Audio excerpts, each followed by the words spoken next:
So length of plane curve using integration. तो length of plane curve जो जिस method से हम निकालने वाले हैं उसको हम रेक्टिफिकेशन मेथड बोलते हैं. So rectification is the method to find length of plane curve.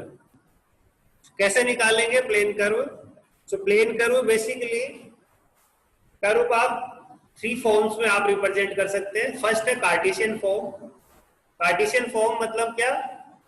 Curve को आप लिखेंगे y is equal to f x form में या फिर x is equal to g of y form में. कार्टेशियन प्लेन क्या होता है? एक्स वाई प्लेन होता है. अगर फंक्शन आपका x is equal to g of y या फिर y is equal to some function of x इस टाइप से होगा तो उसको हम बोलते हैं Cartesian form of the curve. ठीक है. सेकंड जो फॉर्म आएगी वो आपकी आती है पोलर फॉर्म. ठीक है. Polar form of the curve. Polar form means अगर कोई कर्व है उसको आप सेंटर से डिस्टेंस यानी r सेंटर से किसी भी पॉइंट का या किसी कर्व के ऊपर कोई भी पॉइंट उसको सेंटर से डिस्टेंस सपोज सेंटर से डिस्टेंस r है एंड एंगल उस पॉइंट को सेंटर से कनेक्ट करने के लिए एंगल थीटा है.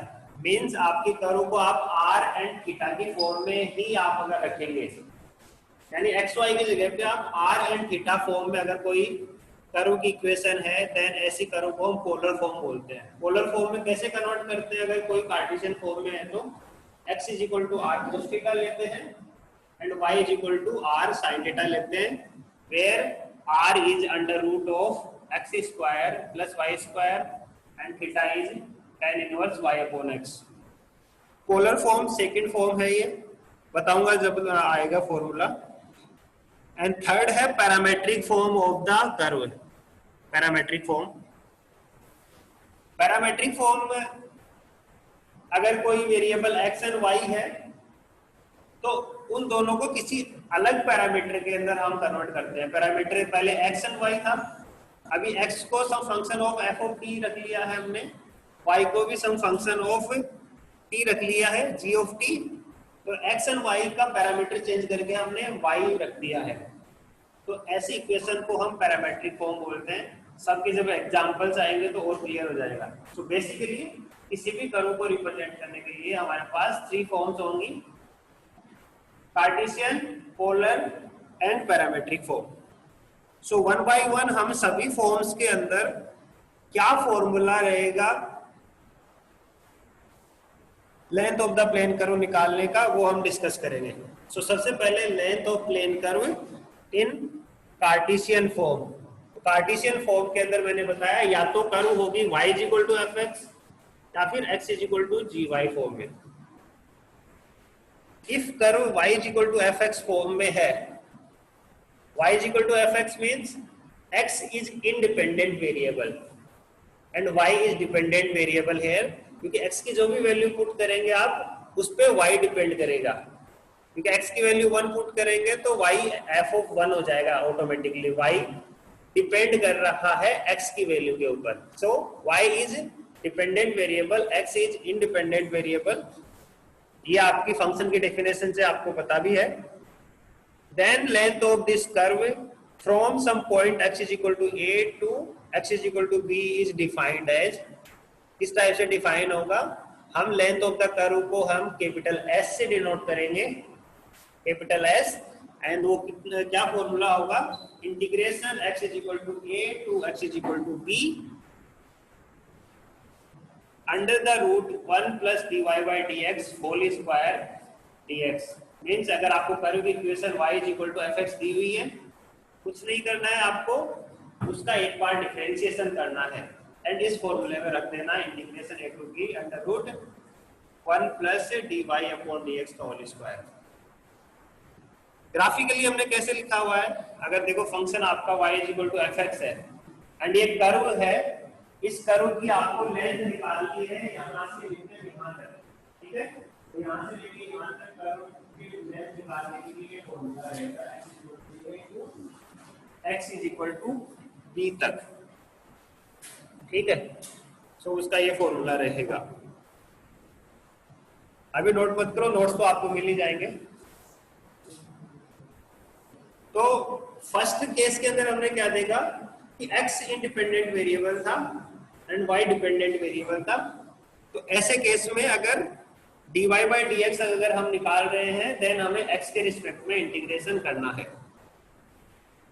कभी कभार आपके पास में फंक्शन इस टाइप से भी मिलेगा, x is equal to g y, जैसे x is equal to y square मिल गया, x is equal to y मिल गया, जो भी फंक्शन है अगर इस टाइप में अगर आपको फंक्शन मिलता है if x is equal to g y then formula क्या होगा, इंटीग्रेशन आपको y is equal to c to y is equal to b निकालना है। फर्स्ट केस में क्या निकाला था, x is equal to a to सब x is equal to b तक किया था, इस बार y के रिस्पेक्ट पे करना है एंड इंटीग्रेशन में dy बाई डी एक्स की जगह पर dx upon dy and dx के रिस्पेक्ट की जगह पर यहाँ पर dy के रिस्पेक्ट में हमें इंटीग्रेशन करना है। सो हमारे पास कार्टेशियन फॉर्म में दो फॉर्मूले हैं, एक x के रिस्पेक्ट में इंटीग्रेशन, एक y के रिस्पेक्ट में इंटीग्रेशन। समरी है x के रिस्पेक्ट में करेंगे या फिर y के रिस्पेक्ट में करेंगे। x के रिस्पेक्ट में इंटीग्रेशन कब करेंगे, जब y is equal to f x हो, जब हम dy बाई डी एक्स निकालेंगे एंड ये फॉर्मूला हम अप्लाई करेंगे, ठीक है। एंड अगर x is equal to g y form में है देन y के रिस्पेक्ट में इंटीग्रेशन करेंगे एंड dx अपॉन dy निकालेंगे और इस फॉर्मूले को पुट करके हम capital S is length of the plane curve हम निकाल लेंगे। एग्जांपल हमने नीचे किया है, सोलो बाद में दिखाता हूं मैं आपको। इसके बाद में कार्टेशियन फॉर्म का हो गया पूरा। अभी पोलर फॉर्म में अगर कोई इक्वेशन है, पोलर फॉर्म में इक्वेशन आपको इस टाइप से दिखाई दे सकती है, जैसे अगर मैं यहाँ पर लिखूं some r is equal to 2 sine theta and theta अगर मैं कहूंगा 0 टू पाई या 2 पाई, ये थीटा की वैल्यू 0 रहेगा तो ये r की वैल्यू कितनी हो जाएगी 0, थीटा की वैल्यू जब पाई बाई 6 रहेगा तब r की वैल्यू कितनी हो जाएगी 2 इंटू 1 अपॉन 2 दैट इज 1। तो जैसे जैसे थीटा की वैल्यू चेंज होगी 0 टू 2 पाई, एक आपके पास में डायग्राम सा बनेगा, एक कर्व बनेगी, उस कर्व की लेंथ आप, ये इसका मतलब ये तरह से किस टाइप से दी हुई है इक्वेशन, पोलर फॉर्म में दी हुई है। ये पोलर फॉर्म में दी हुई है, इसको कार्टेशियन फॉर्म में भी आप चेंज कर सकते हैं। कैसे कर सकते हैं, कार्टेशियन फॉर्म में चेंज करने के लिए हम क्या करेंगे, इस r को तो हम लिखेंगे under root of x square plus y square, two sine theta को हम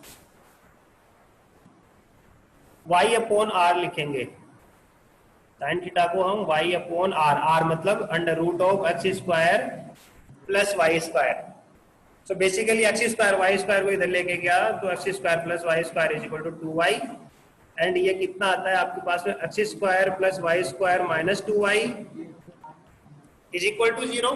क्या किया है देखो एक बार दोबारा ध्यान दो, इसको y upon x square plus y square की निकालिए। सोच रहे हैं आप, मैंने क्या बोला था आपको कि y को आपको r sin थीटा लिखना है, तो sin theta is y upon r, y upon r, और r का मतलब कितना है under root of x square plus y square. ये इस तरफ आ गया तो अंडर रूट कैंसिल हो गया, मतलब स्क्वायर हो गया इसका, तो स्क्वायर से ये कैंसिल हो गया, x square plus y square, इस 2y को लेफ्ट साइड में लेके आ गया। अब ये इक्वेशन ऑफ सर्कल में आपको दिखाई देगा बेसिकली। कौन सा सर्कल है ये, इसको मैं ऐसे लिख सकता हूँ x square plus y square minus 2y plus 1 is equal to 1, x square plus y minus 1 square is equal to 1। ये कौन सा सर्कल है जिसका सेंटर कितना है 0,1 and radius is 1। So basically इस सर्कल की इक्वेशन को जो अभी आपको कार्टेशियन फॉर्म में दिख रही है, xy फॉर्म में दिख रही है, तो पोलर फॉर्म में मैंने ऊपर लिखा था, ठीक है ना, तो ऊपर पोलर फॉर्म में, तो पोलर फॉर्म बेसिकली इस टाइप से दिखाई देगा आपको। इसको मैं वापस रफ कर देता हूं।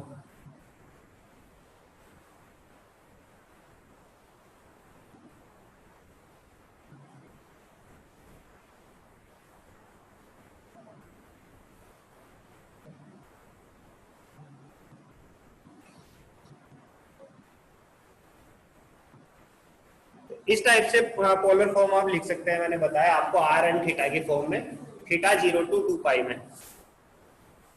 सो बेसिकली इसमें वेरिएबल जो है आर है and theta is the variable, r and theta are the variables. So या तो हम r is equal to some function of theta लिखेंगे, यानी थीटा को इंडिपेंडेंट वेरिएबल मान लेंगे, या थीटा 0 to 2 पाई वेरी करवाएंगे, या फिर 0 to पाई जो भी हमें दिया हो इंटरवल उसमें वेरी करवाएंगे, या फिर theta is equal to some function of r, या फिर r को वेरी करवाएंगे, थीटा आपको डिपेंडेंट वेरिएबल लेंगे। सो अगर फर्स्ट केस अगर ये लेता हूं r is function of theta, then हमारे पास फॉर्मूला बन जाएगा, इंटीग्रेशन करना है थीटा के रिस्पेक्ट में alpha to beta, suppose some alpha to beta theta angle vary कर रहा है, अंडर रूट ये फॉर्मूला हो जाएगा r square plus d r upon d theta square, इनका अंडर रूट करके आपको डी थीटा करना है। तो ये फॉर्मूला आपको याद रखना है कब, जब r is equal to f of theta रहेगा। ठीक है, फर्स्ट फॉर्मूले से जस्ट रिलेटेड ही है। फर्स्ट फॉर्मूले में यहाँ पर 1 प्लस डिवाइड बाय dx है, स्क्वायर है, dx अपॉन dy करना है, यहाँ पर r square plus dr upon d theta का स्क्वायर है। सो रिलेट कर सकते हैं, अंडर रूट लगा हुआ है। सेकंड कंडीशन आपके पास में हो सकती है कि इसमें इंडिपेंडेंट वेरिएबल r हो सकता है, theta is equal to some function of r भी हो सकता है। अगर मैं लिख दूं अगर theta is equal to r square plus 1, तो वो भी किसी ना किसी का बनेगा आपके पास में डायग्राम। तो इस टाइप की अगर इक्वेशन हो जाती है, देन हमें क्या करना है, then length of the curve का फॉर्मूला इस टाइप से हो जाता है। r इंडिपेंडेंट वेरिएबल हो गया है यहाँ पर, तो r वेरी करेगा, इंटीग्रेशन जो करेंगे r के रिस्पेक्ट में करेंगे, एंड वो इंटीग्रेशन आपको मिलेगा under root 1 plus r square into d theta upon d r. ठीक है ना, जो इंडिपेंडेंट वेरिएबल है उसके रिस्पेक्ट में डिफरेंशिएशन करके स्क्वायर करना है, एंड उसी के रिस्पेक्ट में आपको इंटीग्रेशन भी करना है। देखो पहले डिफरेंशिएशन भी किया है, r के रिस्पेक्ट में डिफरेंशिएशन किया है, इंटीग्रेशन भी r के रिस्पेक्ट में किया है, एंड लिमिट भी r के रिस्पेक्ट में ही रहेगी। ठीक है, क्योंकि r इज इंडिपेंडेंट। सो हमारे पास 4 फॉर्मूलेज हो गए, 2 formulas for Cartesian form and 2 formulas for polar form हमारे पास है। टोटल 5 फॉर्मूलाज रहेंगे, एक फॉर्मूला रहेगा पैरामेट्रिक फॉर्म में। सभी फॉर्मूला आसान है, बड़े फॉर्मूले नहीं है। Length of plane curve in parametric form, next topic, length of plane curve in parametric form, यानी थर्ड फॉर्म जो मैंने बताया आपको कर्व को रिप्रेजेंट करने की। तो मैंने क्या बताया, पैरामेट्रिक फॉर्म में किस टाइप से लिखते हैं, x is equal to f t and y is equal to c t, यानी x को t की फॉर्म में आपको कन्वर्ट किया कुछ, एंड y को भी उसके अकॉर्डिंगली t की फॉर्म में चेंज किया, then length of the curve का ये फॉर्मूला हो जाएगा। पहले देख लो पैरामेट्रिक फॉर्म किस टाइप से होती है, मैं ब्लू में लिख रहा हूं। जैसे अगर आपके पास में पैराबोला का ग्राफ आप जानते हैं y is equal to x square का, ठीक है ना, ये पैराबोला का ग्राफ है। डायग्राम अगर मैं देखना चाहूं तो पैराबोला का ये है y is equal to x square का, यहाँ 0,0 से पास होता है। ये कौन सी है, कार्टेशियन फॉर्म है। ठीक है, अगर इसको पैरामेट्रिक फॉर्म में लिखना चाहूं मैं तो किस टाइप से लिखूंगा, सपोज मैं x is equal to t की फॉर्म में लिख रहा हूं, suppose x is equal to t ले लिया मैंने, then y is equal to automatically क्या बन जाएगा मेरे पास, टी स्क्वायर। तो पैरामेट्रिक फॉर्म क्या बन गई, x is function of t, y is function of t। बस आसान है, इस टाइप से पैरामेट्रिक फॉर्म बनती है, यानी x एंड y दोनों को एक वेरिएबल में लिखने को हम पैरामेट्रिक फॉर्म हम बोलते हैं। सो बेसिकली हमने क्या कहा, x is function of t and y is function of t, then the length of the curve from point, क्योंकि यहाँ पे इंडिपेंडेंट वेरिएबल क्या है t, so from point t1 to from point t2 to the point t2, integration हो जाएगा under the root dx upon dt, यानी जब x is equal to function of t लिया तो dx अपॉन dt आप निकाल सकते हैं, square plus dy upon dt square, and under root निकाल के आप कर सकते हैं। सो हमारे पास 3 टाइप्स ऑफ फॉर्म आ गई आपकी, उन सभी के हम एग्जांपल 1 बाय 1 डिस्कस करेंगे। एंड बस इतना ही है। ये exercise as compare to the previous exercise काफी आसान है। सो ये हमारे पास डायरेक्ट फॉर्मूले हैं। एक बार डिफरेंशिएशन करना है जो भी चीज है, एंड देन फॉर्मूले में आपको यहाँ पर रखना है। ये जो एग्जाम्पल आप देख रहे हैं ये बुक का एग्जाम्पल है, बट बुक में दूसरे तरीके से सोल्व किया है, हमने दूसरे तरीके से सोल्व किया है। तो बुक का आंसर भी आप जरूर देखें घर पे जाके, एंड ये आंसर अभी हम देखते हैं क्या है। So find the length of the arc, arc means curve, of the parabola y square is equal to 4ax a greater than 0। So एक पैराबोला दिया हुआ है y square is equal to 4ax a greater than 0। तो इस parabola, ये आपको diagram दिख ही रहा है, एक ऐसा पैराबोला है जो x axis positive x axis की तरफ फेस कर रखा है इसने। देन इसकी लेंथ कहां से कहां तक निकालनी है, ये बोल रहा है फ्रॉम इट्स वर्टेक्स। तो वर्टेक्स कहाँ है, वर्टेक्स ये वर्टेक्स है, यानी यहाँ पे जहाँ पे ये कर्व हो रहा है 0,0 से, from its vertex to a point where straight line y is equal to x intersect it। Means इस पैराबोला की वर्टेक्स से एक लाइन ड्रॉ करनी है y is equal to x, and ये y is equal to x जिस point के ऊपर कट करे वहां तक उस पैराबोला की कर्व की लेंथ आपको निकालनी है। मीन्स ये जो रेड लाइन आपको दिखाई दे रही है, ये रेड लाइन इस पैराबोला को वहां पे कट करेगी, उस पॉइंट तक इसकी कितनी लेंथ है ये हमें निकालना है। सो ये आपको दिखाई दे रहा है। सो हमारे पास इक्वेशन है y square is equal to 4ax। So हमारे पास इस फंक्शन को कौन सी फॉर्म में दिया हुआ है, कार्टेशियन फॉर्म, क्योंकि y और x है, r एंड थीटा में दी है, एंड इसकी फॉर्म में भी दी है कार्टेशियन फॉर्म। कार्टेशियन फॉर्म में हमारे पास दो ऑप्शन है, या तो y इज इक्वल टू लिखेंगे जो कि बाकी सब राइट प्लेस रहेंगे, या फिर x इज इक्वल टू लिख के मार देंगे। ठीक है, दो ऑप्शन है। बुक के अंदर जो एग्जांपल दिया है उसमें y is equal to f of x form में लिख के इसको आंसर दिया है उन्होंने। अब यहाँ पे करने वाले हैं x is equal to function of y, and then हम आंसर निकालेंगे। ठीक है, हमारा या तो y इक्वल टू फिक्स कर सकते हैं या फिर x इक्वल टू dy। दोनों ऑप्शन में कर्व तो वही रहेगी है, कर्व तो यही रहेगी, अगर ये कर्व रहेगी तो लेंथ भी सेम रहेगी, आप किसी भी तरह से निकाल लें। देखिए कुछ एग्जांपल्स के अंदर या तो आप y इक्वल टू फिक्स कर पाएंगे या फिर x इक्वल टू dy, क्योंकि कुछ पॉइंट के ऊपर डिफरेंशिएशन पॉसिबल नहीं होता है। अगर नीचे अगर 1/x आ जाता, अगर dy/dx अगर मेरा 1/x आ जाता तो मैं उसको इंटीग्रेशन x इक्वल टू 0 से सॉरी 1/x² आ जाता तो उसको इंटीग्रेशन करता मैं 0 टू सम 4a। तो 1/x का 1/x² का इंटीग्रेशन कितना आता, -1/x।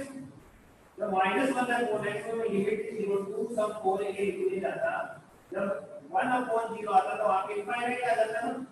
तो ये जो लेंथ है आपको दिखाई दे रही है ये इनफाइनाइट तो है नहीं। तो ऐसे केस में आपको चूज करना पड़ता है कि कौन सा आपको मेथड सूट करता है। इस क्वेश्चन में दोनों सूट कर रहे हैं, इसलिए मैं दूसरे तरीके से इसको कर रहा हूं।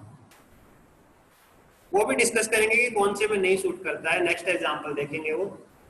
सो ये इस टाइप से है।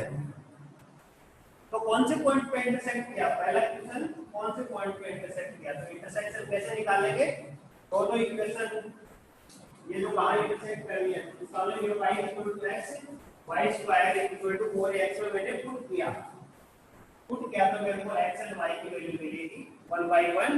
x की वैल्यू भी 4a मिली है, y की वैल्यू भी 4a मिला है हमें। पुट करके देख सकते हैं, देखो y square equal to 4a x, so y की जगह पे x रखा तो x square is equal to 4x, x got cancel, so x is equal to 4a, x 4a है तो y भी 4a होगा क्योंकि y is equal to x है। सो मैंने x is equal to function of y, ये आपको function of y दिखाई दे रहा है, ये देखो ये फंक्शन ऑफ y है, a is constant, so x is equal to function of y। So हमें क्या करना है, ओनली dx अपॉन dy निकालना है। dx अपॉन dy क्यों निकाल रहे हैं, क्योंकि y इज इंडिपेंडेंट, तो differentiate with respect to y। So dx upon dy is y square का differentiation 2y upon 4a and that is y upon 2a. So dy dx upon dy आ गया, हमें बस इंटीग्रेशन करना है y is equal to 0 to y is equal to 4a. क्यों ऐसा बोल रहा हूं? तो यहाँ देख लीजिए ग्राफ में आपको y की वैल्यू यहाँ से स्टार्ट करके यहाँ तक लेके जाना है, ठीक है ना? y इस वेक्टर कर रहे हैं ना, तो कर्व की लेंथ यहाँ से यहाँ, इस लेंथ के लेंथ बजाय y कहाँ से स्टार्ट हो रहा है, यहाँ से स्टार्ट हो रहा है, यहाँ पर एंड हो रहा है. So 0 to 4a 1 plus dx upon dy square. So dx upon dy की वैल्यू रखा हमने. So ये dx upon dy का स्क्वायर कितना आ गया, y square upon 4a square, ठीक है. एंड अब इसका एलसीएम लिया हूं, एलसीएम लेंगे. सो 4a स्क्वायर एलसीएम आ गया, तो कितना आ गया, ऊपर 4a स्क्वायर है, तो 4a स्क्वायर को मैं 2a स्क्वायर लिख सकता हूं, ठीक है. सो ये इस टाइप से आ गया यहाँ, ठीक है. अंडर रूट में 4a स्क्वायर है, उसको मैं नीचे से बाहर निकाल दिया हूं, तो कितना आ गया 1/2a बाहर आ गया है. Integration 0 to 4a under root 2a square plus y square. ये फॉर्मूला आपको याद होना चाहिए, ये फॉर्मूला काफी बार काफी क्वेश्चन में यूज आने वाला है. हमने पढ़ा है स्कूल में under root of x square plus a square क्या होता है. ये फॉर्मूला मैंने इधर लिखा है, ठीक है. x अपॉन a आप लोगों को याद नहीं था, मैंने यहाँ पे डाल के दिया है. Under root of x square plus a square plus a square upon 2 ln x plus under root x square plus a square plus. So इस फॉर्मूले में x की जगह पे तो y रखना है एंड a की जगह पे क्या रखना है, हमें 2a रखना है, क्योंकि यहाँ पे देखो यहाँ पर 2a है ना, तो a की जगह पे 2a एंड x की जगह पर y. देन हमारे पास क्या बन जाएगा, इस टाइप से बन जाएगा इधर. सो 1 अपॉन, हाँ यहाँ पे लिखा है ना मैंने 1/2a y अपॉन 2 आ गया, x की जगह पे लिखा है y upon 2 under root y square plus 2a square that is 4a square plus a square upon 2, a की जगह पे 2a, तो 2a square upon 2 that is 4a square upon 2 लेटर लो y plus under root y square plus 2a square y square. 0 to 4 आपको limit इसमें put करनी है. सो ये बस अगर ये फॉर्मूला याद है तो हो गया इंटीग्रेशन. सो बेसिकली ये सभी वैल्यूज हमने पुट की है, तो कितना आ गया 4a अगर वो पुट करूंगा, 4a पुट करूंगा तो 4a square is 16a square, 16a square plus 4a square is 20a square मैंने यहाँ पे लिखा है. Is it clear? पहले अपर लिमिट लिखनी है हमें, तो यहाँ पर 4a equal to under root 4a square 16a square plus 4a square, तो टोटल हो गया 20a स्क्वायर प्लस को कैंसिल किया तो 2a स्क्वायर आ गया ln 4a plus 4a square 16 plus 4 20a square under root. ठीक है ना, तो इस टाइप से हमने लिखा है. माइनस 0, अभी 0 पुट करना है, तो 0 यहाँ पुट करेंगे तो कितना आएगा 0.2 ये 0 हो गया, इसमें 0 पुट किया, यहाँ 0 यहाँ 0, तो ln 0 plus under root 4 square लगे 2a ln 2a. यहाँ पे देखो 2a स्क्वायर है एंड फिर 2a मैंने यहाँ पर लिख दिया है. नाउ इस टाइप से आ गया, तो 4a अपॉन 2 हो गया 2a प्लस 20a स्क्वायर का अंडर रूट कितना हो गया 2 under root 5a plus 2a square वो ln वो भी सेम 2 अंडर रूट 5a हो गया and minus ln 2a. And आपको ये प्रॉपर्टी पता होगा कि ln x minus ln y कितना होता है ln x अपॉन y. सो वही मैंने लिखा है यहाँ पर 2a स्क्वायर तो कॉमन आ गया, यहाँ पर माइनस है, तो यहाँ पर ये 4 प्लस 2 अंडर रूट 5 अपॉन 2 ऐसे ये कैंसिल हो गया है, ये कॉमन लेके कैंसिल कर दिया है. सो नाउ इस 2 को भी कैंसिल कर देंगे एंड लास्ट में आंसर आ जाता है. So this is length of this curve parabola from 0 to 4a. So a की जो भी वैल्यू होगी उसके अकॉर्डिंगली आपको यहाँ पर आंसर मिल जाएगा। तो समझ में नहीं आ रहा है?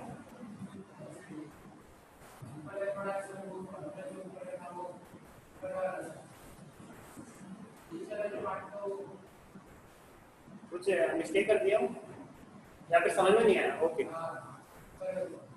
देखो ये फॉर्मूला है, आपको स्कूल में बताया हुआ है, ठीक है ना। इस फॉर्मूले में, ये फॉर्मूला अगर आपको पता है देन इस फॉर्मूले में यहाँ पर देखो x की जगह पे हमें y रखना है, याद रखो x की जगह पे y रखना है एंड a की जगह पे 2a रखना है, क्योंकि वहां पर देखो 2a है, एंड देन करोगे तो आ जाएगा, ठीक है। करके जाके एक बार देखना है इसको अच्छे से। सो ये हो गया हमारा, अभी इतना ही हुआ उन लोगों का, हम आगे करते हैं अभी। नाउ नेक्स्ट एग्जांपल, मैं आपको ऐसा क्यों बोल रहा हूं कि y is equal to fx या x is equal to gy में से आपको चूज करना है, वो आपको इस एग्जांपल से पता चलेगा, क्योंकि आप देखेंगे कि एक फॉर्म ऐसी होगी जिससे आप इंटीग्रेशन नहीं फाइंड आउट कर पाएंगे। इस क्वेश्चन में कर पाए थे बट सभी में ऐसा नहीं होगा। Let me show you.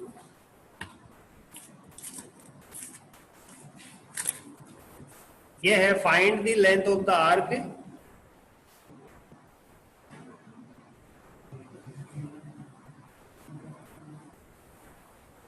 y is equal to x upon 2 power 2/3 from x is equal to 0 to x is equal to 2,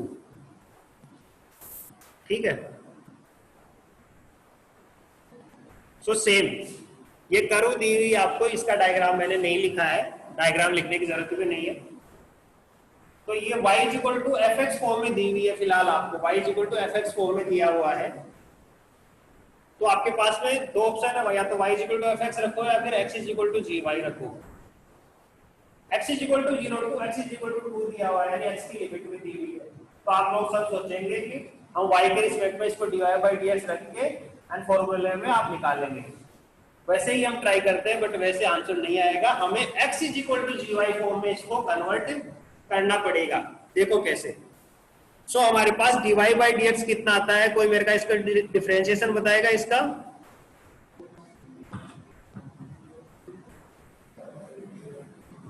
ये 1/2 पावर 2/3 तो कांस्टेंट है, इसको तो एक साइड में रख दिया, एंड हमें d/dx बेसिकली हमें करना है x पावर 2/3 का। तो 2/3 का कैसे होता है, 2/3 नीचे आ गया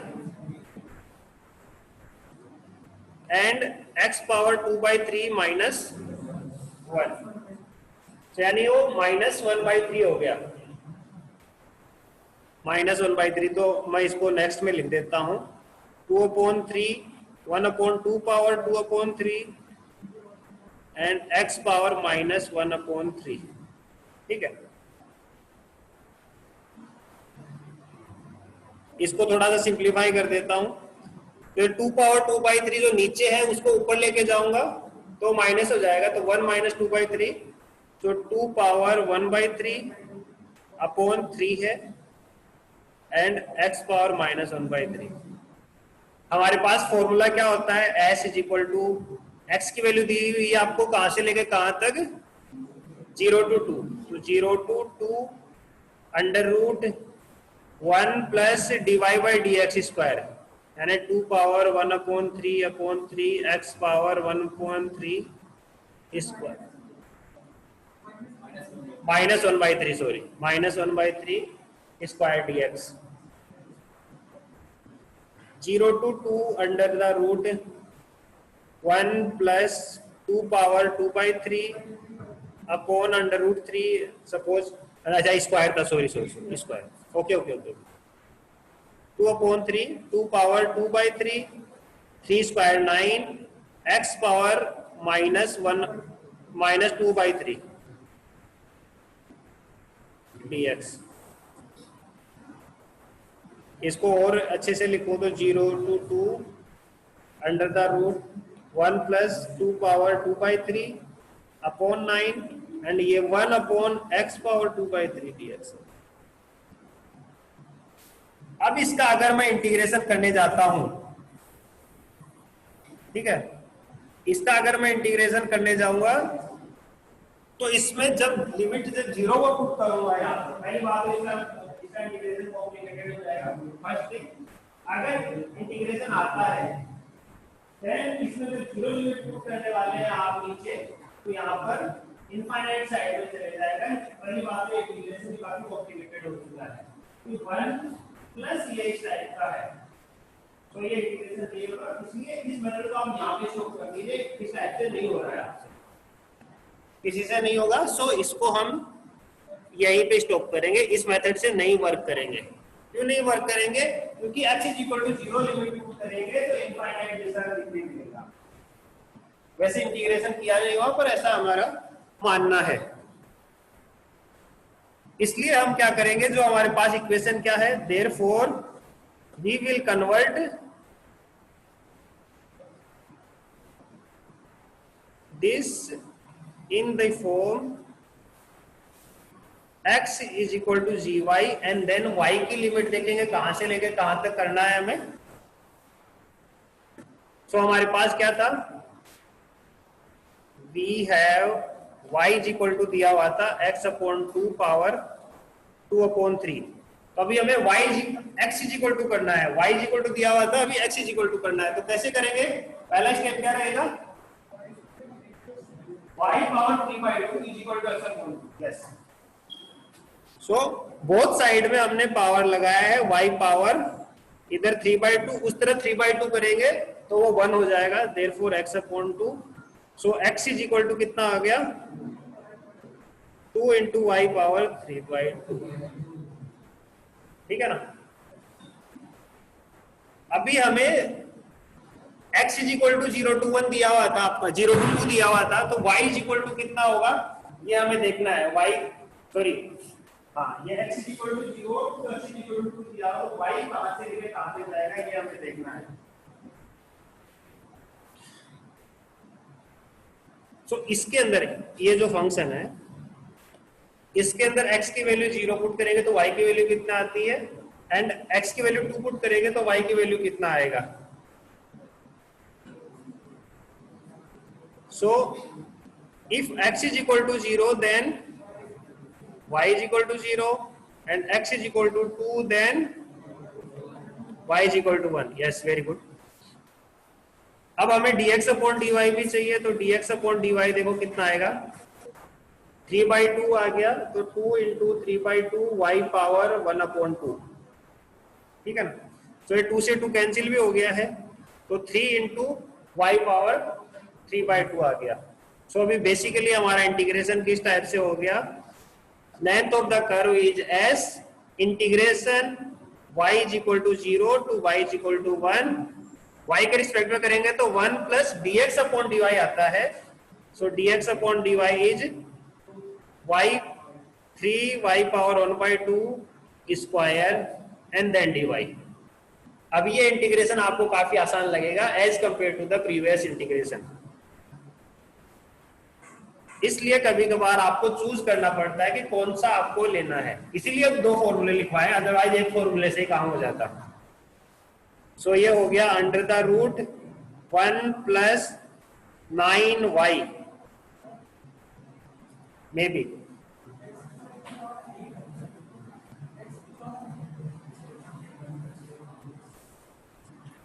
एक मिनट रुको, क्या तुम्हारा डाउट है, मेरे को पास आके पूछना पड़ेगा। अब इसका इंटीग्रेशन करना है आपको, √1 + 9y। इसका इंटीग्रेशन कैसे होगा,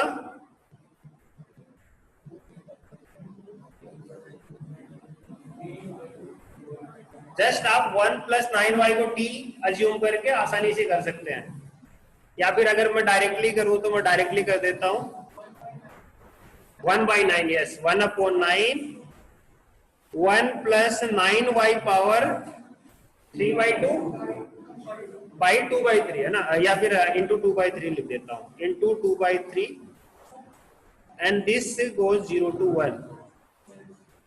तो ये एक्चुअली कितना आ गया, 2/27 एंड अगर 1 पुट करता हूं तो कितना आता है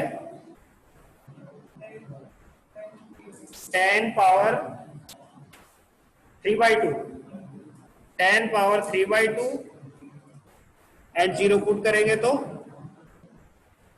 -1। सो इसको मैं ऐसे लिख सकता हूं 2/27 10 √ 10 power 1 into 10 power 1/2 is 10 power 3/2 -1। So this is answer. आप इतना भी लिख सकते हैं आंसर में, ये भी आंसर था पर मैंने थोड़ा सा ऐसे लिख दिया है, इस टाइप से आप निकाल सकते हैं।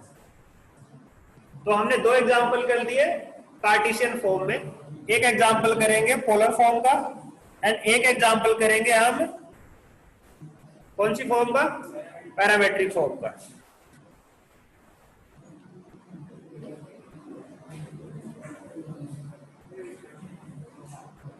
Find the length of cardioid R is equal to A1 plus cos theta where A is greater than 0।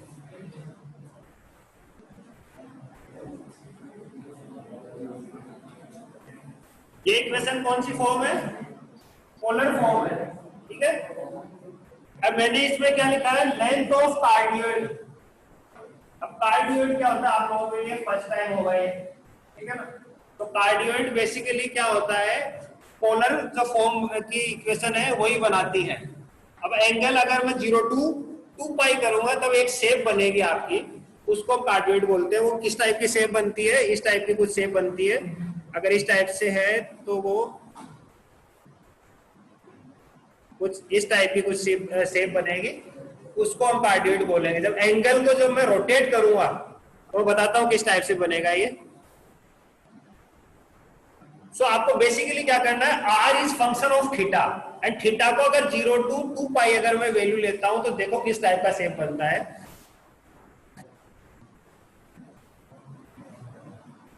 यहां पर सेंटर है, ठीक है, XY एक्सेस है या फिर R थीटा एक्सेस है।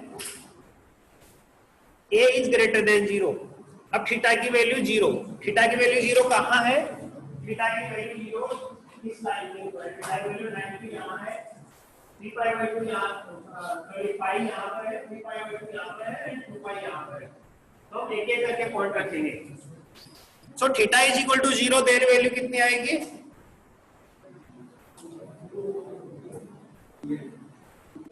if theta is equal to 0 then R is 2a,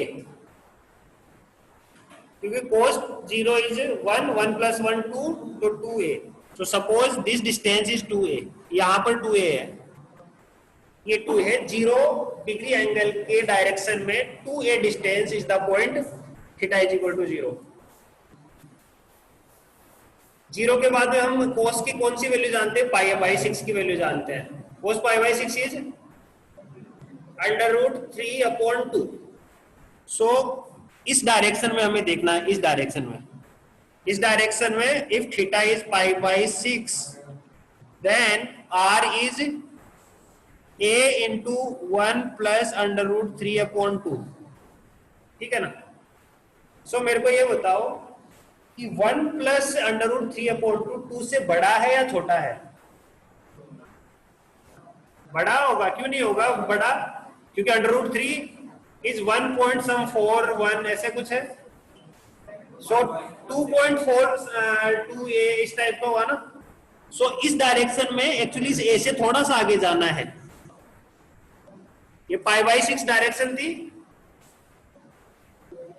π/6 direction, π/6 direction मतलब 30 डिग्री एंगल की डायरेक्शन में मेरे को 2.43a इस पॉइंट पे आपको बात करना है।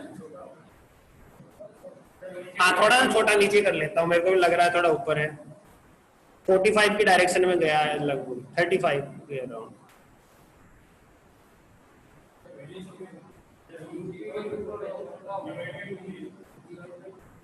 √3/2 की 1 प्लस √3/2 √3/2 1.0 समथिंग 1 से तो बड़ा होगा 1 हाँ अच्छा छोटा होगा okay okay I am sorry छोटा है ठीक है 1.7 कुछ है ना ठीक है यहां पर ठीक है ना थोड़ा छोटा है अभी ओके नाउ π/4 पे देखो आप एक बार ये सिर्फ डायग्राम ही ड्रॉ होगा इस क्लास में नेक्स्ट क्लास में इसको सोल्व करेंगे π/4 पे देखो r = a 1 + 1/√2 cos कितना होता है cos 45 1/√2 होता है सो 1 + 1/√2 सो 45 एंगल की डायरेक्शन में आप जाएंगे इधर सो वो और भी छोटा आएगा थोड़ा ठीक है 45 के बाद में कितना जानते हैं हम π/3 यानी 60 पे जानते हैं देन r = a 1 + 1/2 यानी 1.5 सो 1.5 इस डायरेक्शन में 60 की डायरेक्शन में 1.5 सपोज यहां पर है एंड देन 90 जानते हैं हम थीटा π/2 पे कोस की वैल्यू कितनी होती है 0 सो a आया आपके पास में यानी 2a का जस्ट हाफ कहीं यहां पर होगा 2a का just half then theta is अब मैं बिल्कुल बीच में ले लेता हूं यहां पर 3π/2 था 3π/2 सॉरी पाई तो इस एंगल में है इस डायरेक्शन में पाई है इधर π/2 है तो इधर मैं पाई माइनस π/4 देख लेता हूं यहां पर ये वाला एंगल इस डायरेक्शन में देख लेता हूं इस डायरेक्शन में पाई माइनस π/4 यानी पाई माइनस 45 डिग्री के डायरेक्शन में देख लेता हूं सो कोस पाई माइनस π/2 मतलब सॉरी ये ज्यादा हो गया पाई माइनस π/4 लिखा था ना मैंने ऊपर मैंने गलती से यहाँ π/2 लिख दिया पाई माइनस π/4 इज 3π/4 यानी 120 डिग्री एंगल पे हम ऐसा देख रहे हैं 120 हुआ या 145 में से कुछ 120 राइट इस डायरेक्शन में कहां होगा कोस की वैल्यू है देखो तो कोस पाई माइनस π/4 पाई माइनस π/4 की वैल्यू कितनी होती है माइनस कोस π/4 कोस सेकेंड क्वाड्रेंट में नेगेटिव रहता है so minus cos π/4 and cos π/4 की वैल्यू √2 थी सो ये बेसिकली -1/√2 आया इसलिए r = कितना आ गया a 1 - 1/√2 यानी 1 से भी छोटा यानी एक की वैल्यू और छोटी हो गई सो मैं इसको इस डायरेक्शन में कहां पर रखूंगा इसको बेसिकली इस एंगल पर और भी इस डायरेक्शन में कहीं यहां पर मिलेगा मेरे को ठीक है ये इस डायरेक्शन में और भी पास में आ गया है सेंटर से डिस्टेंस कितनी है ये हम देख रहे हैं ना r का मतलब सेंटर से डिस्टेंस कितनी है अब मैं डायरेक्ट आता हूं पाई के ऊपर कोस पाई की वैल्यू कितनी होती है कोस पाई की वैल्यू कितनी होती है -1 yes very good so theta is pi then r is a 1 - 1 that is 0 मतलब बिल्कुल 0 पे सेंटर से डिस्टेंस ही 0 होगी इट मींस इस डायरेक्शन में पाई जो एंगल दिखाई दे रहा है आपको इस डायरेक्शन में डिस्टेंस कितनी होगी 0 सो अगर मैं इन सभी पॉइंट्स को अगर मैं मिलाता हूं तो क्या मेरे पास फिगर बनता है